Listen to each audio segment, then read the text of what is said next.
Last episode में हमने देखा होन्सुक की मॉम उससे मिलने आती है, लेकिन होन्सुक को दिन में सोता देख हैरान और परेशान हो जाती है। तभी होन्सुक अपनी हैंडसम बॉडी में स्कूल से आता है और सब संभाल लेता है। वास्को और होन्सुक के बीच में कुछ गलतफहमी होने के कारण उनमें फाइट हो जाती है और होन्सुक वास्को से बड़ी आसानी से जीत जाता है। और तभी हमें जोहोल को दिखाया जाता है, या यूं कह लो उसकी रईसी को। और अब आगे हम देखते हैं कि एक लड़का बहुत ही स्टाइल में स्कूल में आ रहा होता है, क्योंकि उसने बहुत ही फैशनेबल और महंगे शूज पहने होते हैं। सब उसे ही देख रहे होते हैं और वो मन में कहता है, मेरे शूज को देख के हिल गए सारे। और तभी पीछे से आवाज आती है, ओए ढीले, तूने फिर मेरे जैसे जूते पहन लिए। वो कहता है, नहीं नहीं, मेरे जूतों का साइज तो अलग है। जिनसंग के दोस्त उसे धमकाते हुए कहते हैं, ओए ज्यादा बोला ना, अभी तुझे पौना का आधा कर दूंगा, क्या समझा। फिर जिनसंग उसे माफ कर देता है और वहाँ से जाने लगता है। उसके दोस्त ये देख के कहते हैं, अरे जिनसंग को क्या हुआ, आजकल बहुत अच्छा बन रहा है ये। और अपनी क्रोम हार्ट की एक रिंग को शो करते हुए एंटर करता है।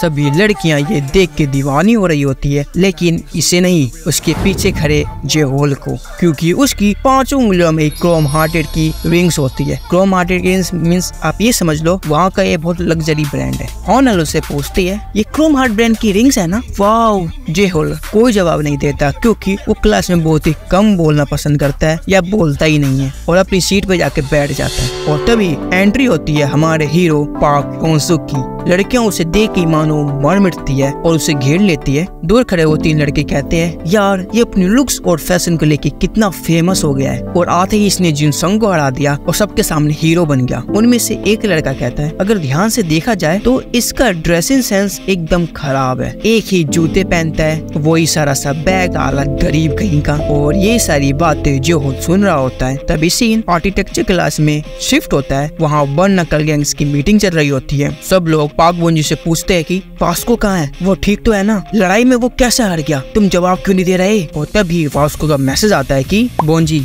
मेरी स्किन टूट गई है, मैं ठीक करा लूंगा। फिलहाल टाइप कर रहा हूँ तो टूटी स्किन हाथ पे लग रही है और खून निकल रहा है। मैं कुछ बड़ा प्लान कर रहा हूँ, तुम सब शांत रहना जब तक मैं कुछ ना बोलूँ। बागबोंजी ये मैसेज सबको बता देता है और ये सुन के सब खुशी से झूम पड़ते हैं। तभी वोकल क्लास के बाहर कुछ लड़के एक मोटे लड़के को परेशान कर रहे होते हैं। ये देख के होन्सुक उसे बचाने जाता है, लेकिन तभी वहाँ टीचर आके सबको भगा देते हैं। स्कूल खत्म होता है और होन्सुक को मोम का कॉल आता है कि वो कल आ रही है, क्योंकि होन्सुक का कल बर्थडे है। होन्सुक उन्हें आने से मना कर देता है, लेकिन ये बात जोहोल सुन लेता है। स्कूल खत्म होता है। होन्सुक जिस रास्ते से घर जा रहा होता है, उसी रास्ते पे कुछ बंदे उसे मारने का इंतजार कर रहे होते हैं, और इनके अलावा एक और बंदा इंतजार कर रहा होता है, और वो होता है जोहोल। जोहोल होन्सुक के सामने एक बैग रख देता है और उस पर लिखा होता है बर्थडे गिफ्ट। होन्सुक बैग खोल के देखता है और हम देखते हैं कि पूरा बैग महंगे कपड़ों से भरा होता है। होन्सुक पहले तो उसे लेने से मना कर देता है, लेकिन बाद में वो ले लेता है। जोहोल के जाने के बाद वो देखते हैं कि वहाँ एक बैग नहीं, ऐसे कई बैग पड़े थे, और हम देखते हैं कि वो बंदे जो होन्सुक को मारने आए थे उन्हें भी जोहोल ने ठिकाने लगा दिया होता है। और नेक्स्ट डे स्कूल में होन्सुक को लग्जरी कपड़े में देख सब पागल हो जाते हैं, और वो 3 लड़के जो होन्सुक की गरीबी का मजाक बना रहे थे उनकी तो फट जाती है दिमाग की नस। होनल पूछती है, हे होन्सुक, तुम इन कपड़ों में बहुत ही हैंडसम लग रहे हो, तुमने खरीदे है? नहीं नहीं, किसी दोस्त ने गिफ्ट दिया है। ये सब बातें जोहोल सुन रहा होता है और मुस्कुराता है। तभी सीन शिफ्ट होता है। हम दोक्वा और होबिन को देखते हैं। सिंगिंग का ऑडिशन देने आए होते हैं। ऑडिशन में होबिन को सिलेक्ट कर लिया जाता है और दोक्वा बिना ही सुने रिजेक्ट कर देते हैं। आप सभी जानते हैं क्यों?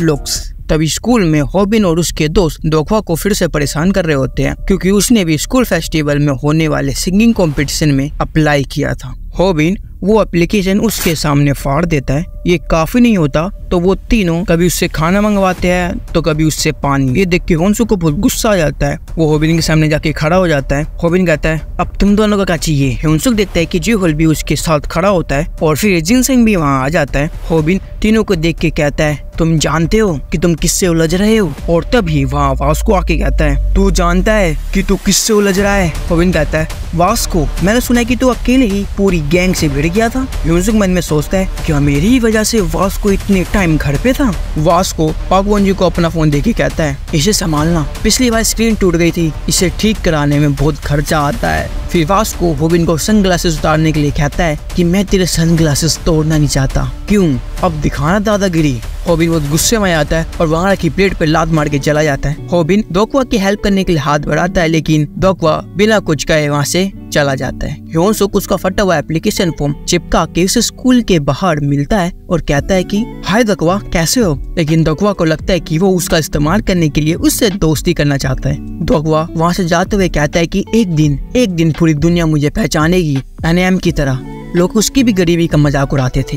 ह्योनसुक कहता है एनएम स्कूल के बाहर होबिन एंड उसके दोस्त फिर से दोकवा को परेशान कर रहे होते हैं, जिसमें वो अपने गाने लिखता था उसको फाड़ देते हैं। दोका अपनी नोट्स को लेके वहाँ रो रहा होता और ऊपर क्लास में ह्योनसुक की क्लास क्लीन करने की ड्यूटी लगी होती है। तभी वो विंडो खोल के हमेशा की तरह गाना गाने लगता है। दोकवा नीचे लेट के रो रहा होता है और तभी वो गाना सुनता है और उसे फॉलो करता हुआ ह्योनसुक की क्लास तक पहुँच जाता है और वो देखता है कि ह्योनसुक एक बहुत ही सुंदर गाना गा रहा होता है। ये देख के ह्योनसुक से कहता है कि क्या तुम स्कूल फेस्टिवल में मेरे साथ परफॉर्म करोगे। ये सुन के ह्योनसुक कहता है नहीं, मैं तो बस बाथरूम सिंगर हूँ, मैं स्टेज पे परफॉर्म नहीं कर सकता। दोकवा उससे रिक्वेस्ट करने लगता है और फिर ह्योनसुक मान जाता है। जहाँ ह्योनसुक सॉन्ग की प्रैक्टिस करने आया होता है और फिर नेक्स्ट डे स्कूल में ह्योनसुक को प्रैक्टिस करने के बाद गाना गाते सुन दोकवा कहता है ये तो बहुत ही अच्छा था, एक दिन में तुमने बहुत ही इम्प्रूव कर लिया ह्योनसुक, लेकिन तुम्हें अभी थोड़ा टेक्निक्स पे काम करना बाकी है। नाइट स्टोर पे शिफ्ट होता है। ह्योनसुक गाने की प्रैक्टिस कर रहा होता है और तभी वहाँ वही खूबसूरत लड़की आ जाती है और वो कहती है वाह आज तुम गाना गा रहे हो। ह्योनसुक थोड़ा नहीं बहुत ही नर्वस हो जाता है और कहता है नहीं ये तो बस ऐसे ही। वो लड़की उसे खराश की गोली देती है और बेस्ट फलक कह के वहाँ से चली जाती है।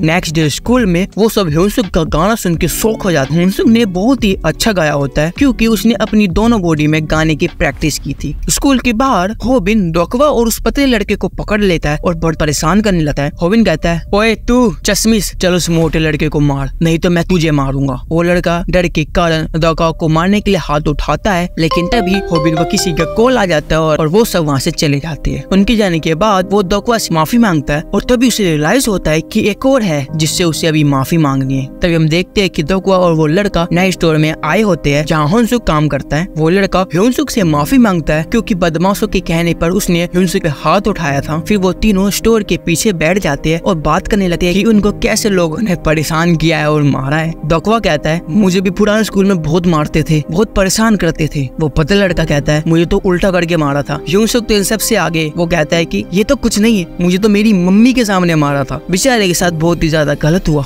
और बातों बातों में वो पतला लड़का कहता है एक हैंडसम लड़के के स्कूल में आने के बाद मुझे लोगों ने परेशान करना बंद कर दिया है और वो बहुत अच्छा है। दोकवा कहता है हाँ वो बहुत अच्छा है, वो हम सबकी मदद करता है और हमको दूसरों से बचाता भी है। और तभी वहाँ वास्को आके कहता है क्या तुम सब ये सच कह रहे हो। वो कहते हैं वास्को भाई आप। वास्को कहता है जो मैंने पूछा उसका जवाब दो। हाँ वो बहुत अच्छा है, वो हमारी बहुत मदद करता है। वास्को कहता है तो उसने तेरी मम्मी से पैसे क्यों लिए। ह्योनसुक कहता है उन्होंने तो बस उसे कॉफी के पैसे दिए थे। वास्को कहता है मुझे जो पता करना था वो मैंने पता कर लिया, अगर तुम में से किसी को ट्रेनिंग चाहिए हो तो मेरे पास आ जाना। ये बोल के वास्को वहाँ से चला जाता है। और नेक्स्ट डे स्कूल में वो लास्ट टाइम प्रैक्टिस कर रहे होते हैं और ह्योनसुक को इस तरह गाते और सुन के देख दोकवा शौक हो जाता है और कहता है कितना अच्छा गाने लगे हो, वो भी सिर्फ 10 दिन में। वो पतला लड़का तालियां बजा के कहता है इस बार तो तुम ही सब जीतोगे। फेस्टिवल वाले दिन हम देख एक लड़का और वही खूबसूरत लड़की रेड फरारी में आते हैं। इन्हें देख सब शौक हो जाते हैं, यार इतनी सुंदर लड़की मैंने जिंदगी में पहली बार देखी। एक्चुअली वो दोनों यहाँ पे फेस्टिवल देखने आए होते हैं। वो देखते हैं कि लड़कियों की बहुत लंबी लाइन लगी होती है एक लड़के से हेयर कट के लिए। ये इसलिए नहीं कि वो बहुत अच्छा हेयर कट करता है, ये इसलिए क्योंकि वो बहुत हैंडसम है, गुड लुकिंग है। वो आगे बढ़ती है, आगे जिनो बॉक्सिंग कर रहा होता है, या ये कह लो कि वो सट्टा खेल रहा होता है। उसके टीम मेंबर चिल्ला के कहते हैं 5000 लाओ और 10,000 जीतो, वो भी सिर्फ एक पंच में। फिर वो लड़की ये सब देख के समझ जाती है कि यहाँ किसी के पास कोई टैलेंट नहीं है, कोई स्किल नहीं है, यहाँ सब बस लुक्स को जज करते हैं और लुक्स को देखते हैं। ये सब देख के वो यहाँ से जाने लगती है। ह्योनसुक वो खूबसूरत लड़की को देख लेता है और उसके पीछे जाता है। उससे ज्यादा देख वास्को देख लेता है और स्कूल के बाहर ह्योनसुक उस लड़की को रोक के कहता है एक्सक्यूज मी, हाय कैसी हो तुम, फेस्टिवल देखने आई हो। वो लड़की कहती है कौन। ह्योनसुक को रियलाइज होता है कि वो उसे तो इस बॉडी में मिला ही नहीं। वो कहती है ये पैतरा किसी और पे ट्राई करना, तुम कितने भी अच्छी दिखती हो मुझे फर्क नहीं पड़ता। ये स्कूल तुम्हारे जैसे भरा हुआ है, यहाँ लोग लुक्स को देख के जज करते हैं। मैं यहाँ सिंगिंग कंपटीशन देखने आई थी, अब मैं ये सब देख के जा रही हूँ। वो वहाँ से जाने लगती है। तभी ह्योनसुक उसे रोकने के लिए हाथ बढ़ाता है, लेकिन उसका बॉडीगार्ड उसका हाथ पकड़ के कहता है कि उसने कहा कि उसे तेरे जैसे पसंद नहीं है, अब आगे आया तो तेरा हाथ तोड़ दूंगा। ह्योंसुक अपना हाथ छुड़ा के कहता है मेरा हाथ छोड़ो। ये देख वो लड़की सो खा जाती है और वो कहती है कि चोंगन की पकड़ से छूट गया। फिर चोंगन ह्योंसुक को जोर की किक मार देता है जिससे ह्योंसुक अपने घुटनों पे आ गिरता है और तभी आवाज आती है ओए शस्मिस, उसे छुआ कैसे बे। हम देखते कि वहाँ अपने वास्को भाई आ जाते हैं, वो भी 2 स्मूदी लेके। वो स्मूदी साइड में रख के कहते हैं मेरे दोस्त को दोबारा छुआ तो तू खून के आंसू रोएगा। चोंगन हंस के कहता है रू रुलाएगा मुझे। तभी वो वास्को के ऊपर एक जोरदार पंच मार देता है। वास्को की नाक से खून निकलने लगता है पर वो चट्टान की तरह डटा रहता है और कहता है ओए चश्मिस, अपना चश्मा उतार। और दूसरी तरफ ह्योंसुक भी खुद को संभाल के खड़ा हो जाता है और तभी चोंगन अपना चश्मा उतार के उनसे लड़ने जा रहा था, लेकिन तभी वो लड़की उन्हें रोक लेती है और वहाँ से जाने लगती है। वो वहाँ रुक के कहती है हमें माफ करना, बात इतनी आगे नहीं बढ़नी चाहिए थी। तभी वास्को कहता है हमारे बीच फिर लड़ाई हो जाए वो चलेगा, लेकिन मैं इसे नहीं हरा सकता। वो दोनों बैठते हैं। वास्को स्मूदी ऑफर करके कहता है ये लो, काफी अच्छी ड्रिंक है, अगर इस बार झगड़ा हुआ तो मैं ही जीतूंगा।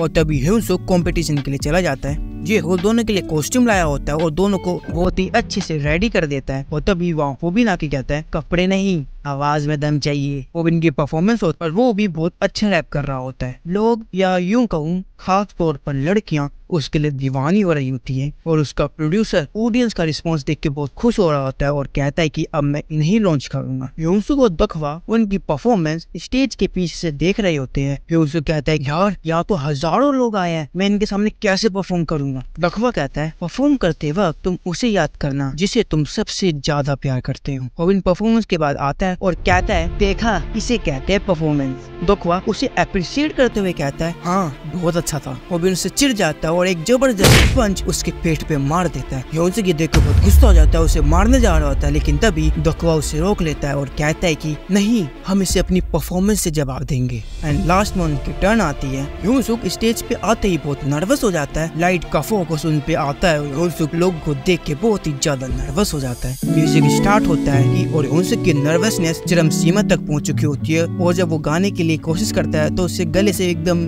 बुरी आवाज निकलती है। ये सुन के सब हंसने लगते हैं और प्रोड्यूसर कहता है कि इसके पास लुक्स के अलावा और कुछ नहीं है। और तभी दखवा ह्योंसुक का हौसला बढ़ाने के लिए पहले गाना शुरू कर देता है और उसे रैप करता देख सबकी आंखें फटी की फटी रह जाती है, क्योंकि वो सच में बहुत अच्छा रैप कर रहा था। होबिन तो ये देख के बहुत शौक हो जाता है और फिर ह्योंसुक के मन में जिससे वो सबसे ज्यादा प्यार करता था उसकी इमेज बनती है और वो इमेज उसकी मम्मा की होती है। ह्योंसुक भी गाना स्टार्ट कर देता है और ऐसा गाता है कि सब सुन के दीवाने हो जाते हैं। सच्ची में यार वो बहुत अच्छा गा रहे होते हैं, मेरे तो गूज़बम्स आ गए हैं। गाने के बीच में हमें ह्योंसुक का पास्ट मेमोरी दिखाई जाती है और दखवा स्ट्रगल दिखाया जाता है कि कैसे उसने रात भर सिर्फ एक मूवमेंट के लिए प्रैक्टिस की थी, लेकिन आज उन सब का पे ऑफ हो जाता है। परफॉर्मेंस के बाद जो ऑडियंस उनका मजाक बना रही थी अब वही उनके गाने पे झूम रही होती है, वंस मोर चला रही होती है। वो ये कंपटीशन जीत जाता और ये मेमोरीज को पिक्चर्स में कैप्चर कर लेते हैं। होबिन हार के कहता है ये बस अपनी लुक्स की वजह से जीत गया, इसे गाना थोड़ी ना आता है, इससे अच्छा तो मैंने गाया। प्रोड्यूसर आके कहते हैं वो लोग सच में तुमसे बहुत अच्छा गाते हैं, तुम आज उनके सामने फीके पड़ गए। प्रोड्यूसर उनकी तरफ जाता है और उनसे मिलके कहता है तुम वही हो ना जो ऑडिशन देने आए थे उस दिन के लिए, आई एम सॉरी, लेकिन तुम बहुत अच्छा रैप करते हो। ये लो मेरा बिजनेस कार्ड, इस पे मेरा पर्सनल नंबर है, फ्री होके मुझे कॉल करना। ह्योंसुक कहता है तो दखवा का क्या होगा? प्रोड्यूसर कहते हैं ओ ये तो बहुत अच्छा रैप करता है, ये तो लाइफ में सेट हो ही जाएगा। ह्योंसुक कहता है आप ऐसा कैसे कर सकते हैं? प्रोड्यूसर कहता है देखो आवाज के साथ शक्ल भी चाहिए होती है और ऑडियंस को जो पसंद है मैं वही करता हूँ। अगर तुम हमारे साथ कॉन्ट्रैक्ट साइन करते हो तो तुम्हें मैं बहुत बड़ी रकम दूंगा। ह्योंसुक साफ मना कर देता है। सभी सुन के कहते हैं कि ये पागल हो गया है। सीन शिफ्ट होता है। वो तीनों दखवा, वो पतला लड़का और ह्योंसुक स्टोर के बाहर बैठ के देखते हैं कि उनकी गाने की वीडियो वायरल हो चुकी होती है, उस पे 1 मिलियन व्यूज भी आ गए होते हैं, लेकिन वीडियो में दखवा का जो पार्ट होता है डिलीट कर दिया गया होता है। दखवा कहता है कोई बात नहीं, एक दिन मैं अपना सोलो ट्रैक निकालूंगा और तब सब मुझे देखेंगे। तभी सीन शिफ्ट होता है। हम देखते हैं कि एक आदमी उनकी परफॉर्मेंस देख के कहता है अच्छा गाते हैं, और तभी वो गाड़ी से उतरता है। हम देखते हैं कि वो डीजी द पॉपुलर सिंगर होता है। डीजी वो वीडियो किसी लड़की को सेंड करता है और तभी हम देखते हैं कि वो लड़की और कोई नहीं, वही खूबसूरत लड़की होती है जो ह्योंसुक से स्टोर में मिलती है। वो वीडियो देख के कहती है कि ये गाना मैंने कहीं सुना है, हाँ याद आया, ये गाना तो वो स्टोर वाला लड़का गाता था। और तभी हम देखते हैं कि उस लड़की की बगल में एक मोटी लड़की सो रही होती है, जैसे ह्यूनसुक की बॉडी थी।